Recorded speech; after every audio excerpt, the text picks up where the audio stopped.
En relación con el trabajo remoto, el auxilio de conectividad, al no ser obligatorio, debería incluirse para liquidar las prestaciones sociales. Lo primero que tenemos que hacer es identificar sobre qué nos habla la pregunta, porque no es lo mismo trabajo en casa, trabajo remoto y teletrabajo. Eso es importante tener en cuenta eso. Entonces, miren que aquí nos están hablando es del trabajo remoto. ¿Cuál es la diferencia de estas tres modalidades de ejecución de contrato?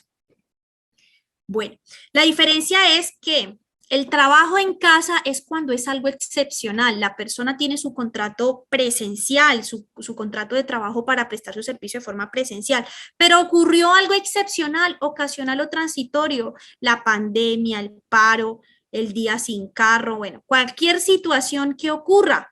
Si eso, debido a ello, entonces pues el empleador envía a su trabajador a laborar desde su casa durante ese tiempo excepcional u ocasional o transitorio. ¿Listo? El trabajo en casa es solo algo transitorio. El trabajo remoto ya es algo permanente. Desde el principio del contrato, desde el inicio del contrato, la persona la contratamos de forma remota para que la persona siempre trabaje desde un lugar distinto a la oficina de trabajo. Ese es el trabajo remoto, es permanente. ¿Sí? Y el teletrabajo, digamos que es, ¿cómo decirlo? Es como permite la alternancia. El teletrabajo, por su parte, se da cuando una persona pues puede que tenga su contrato presencial y decida pues de forma alterna ir unos días a trabajar presencial, otros días remoto, o bueno, digamos que se da de esa forma suplementaria el teletrabajo. Entonces tengan en cuenta estas tres que son distintas. Ahora, la pregunta se refiere al trabajo remoto que está regulado en la ley 2121 del 2021 y el decreto 555 del 2022. En este se establecen las condiciones del contrato en esta modalidad de ejecución que es contrato remoto, se establecen unas condiciones puntuales que se debe cumplir y dentro de lo que regula el contrato remoto dice que el auxilio de conectividad no es obligatorio. ¿Qué es el auxilio de conectividad? Resulta que para eso les debo contar una mini historia. Resulta que llegó la pandemia en el 2020. El auxilio de transporte es un auxilio que tienen derecho todas las personas que devenguen hasta 2 salarios mínimos. Pero este auxilio, ¿para qué se utiliza? Pues para que la persona se dirija a su lugar de trabajo y de su lugar de trabajo se devuelva a su casa. Pero cuando llegó la pandemia y a todos nos encerraron y muchas personas trabajaron desde sus casas por trabajo en casa, pues entonces empezó la discusión de, bueno, si usted no tiene que venir a la empresa, entonces no le tengo que pagar auxilio de transporte. Y hubo un tiempo que estuvo esa discusión.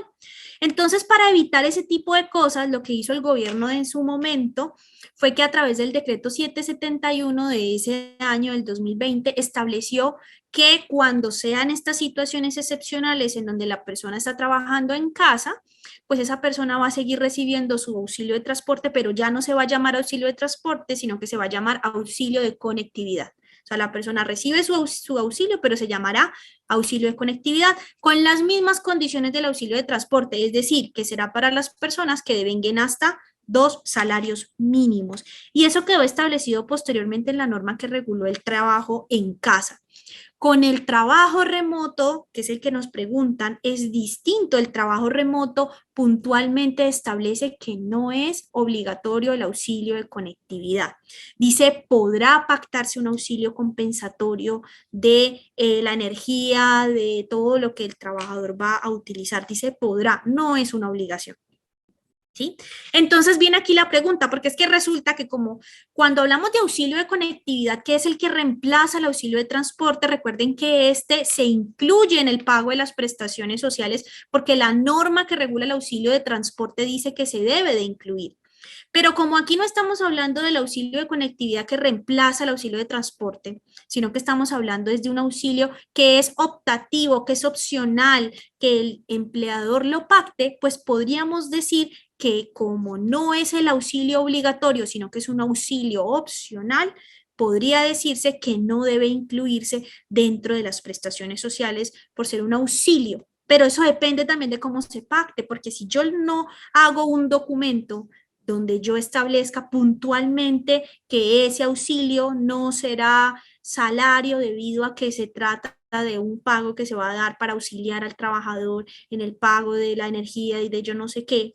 Si yo hago eso, digamos que de alguna forma me estoy acogiendo a lo que dice el artículo 128 del Código Sustantivo del Trabajo de los pagos que no constituyen salario.